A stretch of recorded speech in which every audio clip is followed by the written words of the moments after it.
রহমানের ৪৪তম শাহাদাত বার্ষিকীর পুষ্পস্তবক পূর্ব অর্পণের পূর্ব মুহূর্তের সংক্ষিপ্ত আলোচনা সভায় সংগ্রামী সভাপতি রাঙ্গুনিয়া উপজেলা বিএনপির সংগ্রামী আহ্বায়ক কুতুবউদ্দিন মাহাত উপস্থিত, বিভিন্ন পর্যায়ের নেত্রী, উপজেলা এবং পৌরসভার বিভিন্ন পর্যায়ের নেতৃবৃন্দ এবং সভাপতি ভাইরা, আসসালামু আলাইকুম।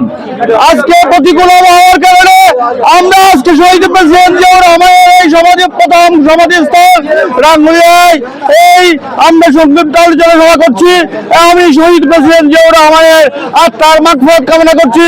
আগামী দিনে জাতীয়তাবাদী দলের রাজনীতির কারণে যাতে আমরা শহীদ রাষ্ট্রপতি জিয়াউর রহমানকে সামনে রেখে দেশের নেত্রী বেগম খালেদা জিয়া, তারেক রহমানকে যে কর্মসূচি, সেই কর্মসূচিকে এগিয়ে নিয়ে গিয়ে আমি আমার সংক্ষিপ্ত বক্তব্য এখানে শেষ করছি।